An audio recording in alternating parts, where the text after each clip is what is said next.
आज हम एक ऐसी स्पीच की पड़ताल कर रहे हैं जो कभी दी ही नहीं गई। ये लेख है तो करीब 80 साल पुराना, लेकिन इसकी बातें आज भी चौंका देती हैं। बिल्कुल। हम बात कर रहे हैं डॉक्टर भीमराव रामजी आम्बेडकर के मशहूर लेख एनिमिलेशन ऑफ कास्ट यानी जाति का विनाश की। और हमारे पास इसका एक एनोटेटेड क्रिटिकल संस्करण है जिसमें लेखिका अरुंधति रॉय का एक बहुत लंबा निबंध the doctor and the saint भी शामिल है। हाँ, और ये निबंध एक तरह से अंबेडकर और गांधी के बीच की जो वैचारिक लड़ाई थी उसको समझने में बहुत मदद करता है। तो आज हमारी कोशिश यही रहेगी कि इस लेख की परतों को खोला जाए। हाँ, और ये समझा जाए कि आज भी इतना जरूरी क्यों है। बिल्कुल। तो चलिए फिर इसकी कहानी से ही शुरू करते हैं, जो अपने आप में ही बहुत दिलचस्प है। ये स्पीच असल में 1936 में लाहौर के जात पात तोड़क मंडल के एक सम्मेलन के लिए लिखी गई थी। सही बात है। और ये जो मंडल था, ये हिंदू सुधारकों का ही एक समूह था। उन्होंने डॉक्टर अंबेडकर को अध्यक्षीय भाषण के लिए बुलाया था। पर उन्होंने भाषण तो दिया नहीं। नहीं, क्योंकि मंडल ने कहा कि भाषण की कॉपी पहले भेजनी होगी।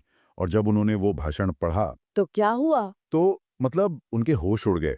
उन्होंने कहा कि भाषण की बातें असहनीय हैं। अनबेरेबल? एक मिनट, ये तो खुद सुधारकों का ग्रुप था जो जाति के खिलाफ था। फिर उन्हें अंबेडकर की बातों में ऐसा क्या असहनीय लग गया? यही तो सबसे दिलचस्प बात है।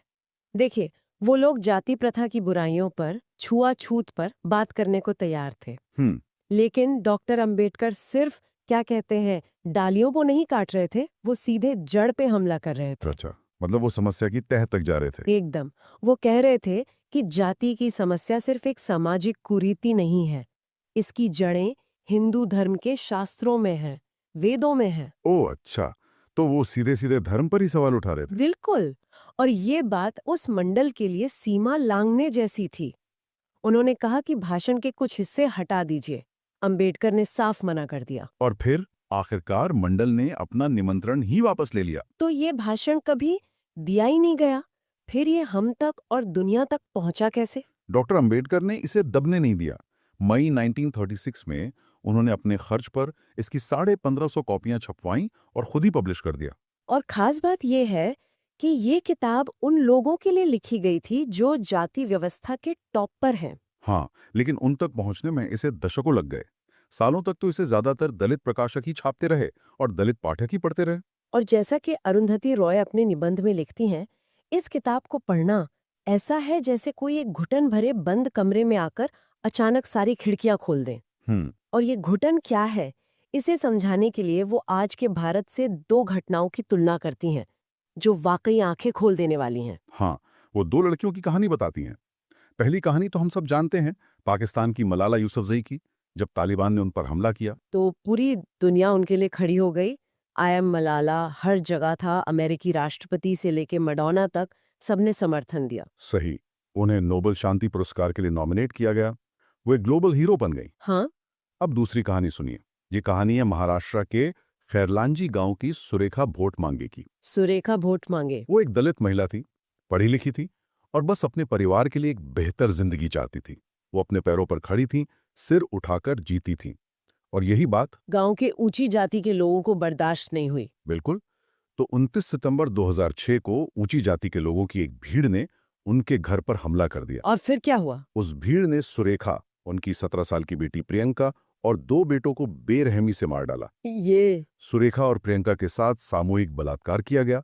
और ये सब उनके पति ने झाड़ियों में छिपकर अपनी आंखों से देखा। ये सुनना भी, इसकी कल्पना करना भी भयानक है। मलाला के लिए तो पूरी दुनिया खड़ी हो गई थी। सुरेखा भोट मांगी के मामले में क्या हुआ? कुछ नहीं। क्या वैसी ही कोई प्रतिक्रिया हुई? बिल्कुल नहीं। पूरी तरह से खामोशी।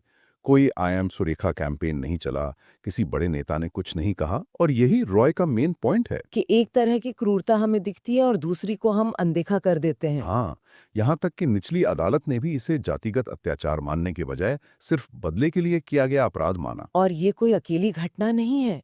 स्रोत में दिए गए सरकारी आंकड़े ही खौफनाक है। हाँ, राष्ट्रीय अपराध रिकॉर्ड ब्यूरो के अनुसार हर 16 मिनट में एक गैर दलित द्वारा दलित के खिलाफ अपराध होता है। हर 16 मिनट में। और हर दिन 4 से ज्यादा दलित महिलाओं के साथ बलात्कार होता है। इसीलिए जब डॉक्टर अंबेडकर ने कहा था, अछूतों के लिए हिंदू धर्म वास्तव में भयावहता का एक कक्ष है, तो वो कोई किताबी बात नहीं कर रहे थे। नहीं, वो एक जीती जागती हकीकत बयान कर रहे थे जो आज भी उतनी ही सच है। ये बातें वाकई ये दिखाती हैं कि जाति की समस्या कितनी गहरी और हिंसक है। हम्म। और इसी गहरी जड़ को लेकर भारत के दो सबसे बड़े विचारकों अंबेडकर और गांधी में जमीन आसमान का फर्क था। बिल्कुल। गांधी जी का मानना था कि जाति व्यवस्था अपने मूल रूप में भारतीय समाज की एक अद्भुत व्यवस्था है। अद्भुत। हाँ, उन्होंने 1921 में नवजीवन में लिखा कि हिंदू समाज इसी नींव पर टिका है। उनका मानना था कि वंशानुगत पेशा एक शाश्वत सिद्धांत है, इसे बदलने से अराजकता पैदा होगी। मतलब वो छुआछूत के तो खिलाफ थे, लेकिन वर्ण व्यवस्था को बनाए रखना चाहते थे। हाँ, यही उनके विचारों का सबसे जटिल हिस्सा है। वो छुआछूत को हिंदू धर्म पर एक धब्बा मानते थे, उसे मिटाना चाहते थे। हम्म। लेकिन उनका सुझाव था कि चारों वर्ण ब्राह्मण, क्षत्रिय, वैश्य, शूद्र बराबर होने चाहिए, पर व्यवस्था बनी रहनी चाहिए। सुनने में तो अच्छा लगता है, पर क्या ये मुमकिन है? इस पर अंबेडकर का क्या कहना था? अंबेडकर का तर्क बहुत सीधा था। उन्होंने कहा, जाति बहिष्कृत मतलब जो आउटकास्ट हैं, वो जाति व्यवस्था का ही एक उप उत्पाद है, एक बाय प्रोडक्ट। अच्छा। जब तक जातियां रहेंगी, तब तक बहिष्कृत भी रहेंगे। जाति व्यवस्था के विनाश के अलावा बहिष्कृतों को कोई और चीज मुक्त नहीं कर सकती। उनके लिए बिना ऊंच नीच वाली वर्ण व्यवस्था एक ख्याली पुलाव थी। और अरुंधति रॉय का निबंध गांधी के एक और पहलू पर रोशनी डालता है जो अक्सर चर्चा में नहीं आता, उनके दक्षिण अफ्रीका के साल। हाँ, और ये बहुत जरूरी पॉइंट है। हम सबने वो कहानी सुनी है कि कैसे गांधी को ट्रेन के फर्स्ट क्लास डिब्बे से बाहर फेंक दिया गया था। हाँ, और हमें यही पढ़ाया जाता है कि यहीं से उनके अंदर नस्लीय भेदभाव के खिलाफ लड़ने की आग जली। लेकिन स्रोत बताते हैं कि मामला थोड़ा पेचीदा था। उन्हें नस्लीय अलगाव से उतनी दिक्कत नहीं थी जितनी इस बात से थी कि उन्हें एक पढ़े लिखे अमीर भारतीयों को अश्वेत अफ्रीकियों के बराबर समझा जा रहा था। क्या? हाँ, जिन्हें वो अपने लेखों में अक्सर काफिर कहते थे, जो उस समय एक अपमानजनक शब्द था। इसका कोई और उदाहरण भी है स्रोत में? कई हैं। उन्होंने डरबन पोस्ट ऑफिस में भारतीयों के लिए एक तीसरा अलग दरवाजा खुलवाया, ताकि उन्हें अश्वेतों के साथ एक ही दरवाजे का इस्तेमाल ना करना पड़े। ओह। वो लगातार पैसेंजर इंडियंस यानी अमीर व्यापारी और इंडेंचर्ड लेबर जो ज्यादातर निचली जातियों से थे, उनके बीच फर्क करते थे। और जुलू विद्रोह के बारे में भी कुछ है? हाँ, 1906 में जब जुलू लोगों ने अंग्रेजों के खिलाफ विद्रोह किया, तो गांधी ने ब्रिटिश सरकार की मदद के लिए एक एम्बुलेंस कोर बनाने की पेशकश की थी। ब्रिटिश सरकार की मदद के लिए? जी, उन्होंने कहा था, हम ब्रिटिश सत्ता की वजह से नेटाल में हैं। हमारा अस्तित्व इसी पर निर्भर करता है। उन्होंने उस सेना का साथ दिया जो विद्रोह को बेरहमी से कुचल रही थी। ये तो उस गांधी की छवि से बहुत अलग है जिसे हम जानते हैं। बिल्कुल। और जब उन्हें जेल में अश्वेत अफ्रीकी कैदियों के साथ रखा गया, तो उन्होंने इसका कड़ा विरोध किया। उन्होंने खत में लिखा, काफिर आम तौर पर असभ्य होते हैं, वो बहुत गंदे होते हैं और लगभग जानवरों की तरह रहते हैं।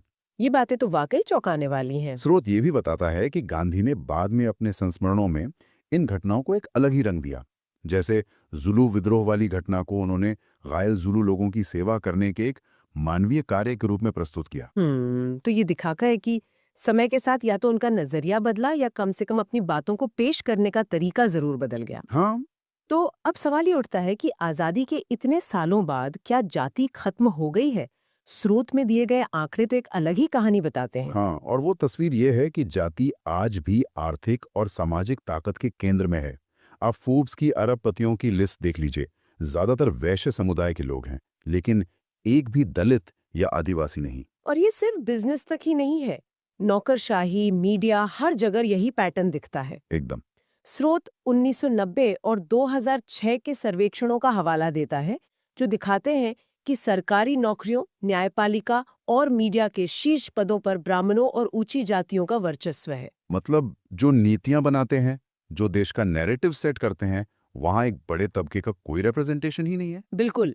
2006 के एक सर्वे के अनुसार दिल्ली के 315 प्रमुख मीडिया निर्णयकर्ताओं में से एक भी दलित या आदिवासी नहीं था। एक भी नहीं। और यहीं पर डॉक्टर अंबेडकर का श्रेणीबद्ध असमानता यानी ग्रेडेड इनइक्वालिटी का सिद्धांत बहुत काम आता है। ये क्या है? उन्होंने समझाया कि जाति व्यवस्था सिर्फ एक सामाजिक विभाजन नहीं है, बल्कि ये एक सीढ़ी की तरह है जिसमें हर जाति अपने से निचली जाति की तुलना में खुद को बेहतर समझती है और उसे कुछ विशेषाधिकार भी मिलते हैं। अच्छा, मतलब ये एक ऐसा सिस्टम है जिसमें सबसे नीचे वाले को छोड़कर बाकी हर कोई इसे बनाए रखना चाहता है, क्योंकि कोई ना कोई तो है जो उनसे नीचे है। एकदम।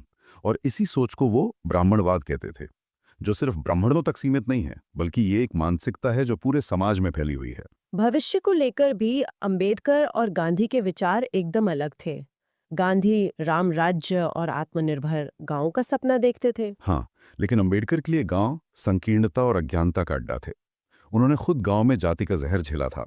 तो वो क्या चाहते थे? वो शहरीकरण, आधुनिकता और औद्योगिकरण में दलितों की मुक्ति देखते थे।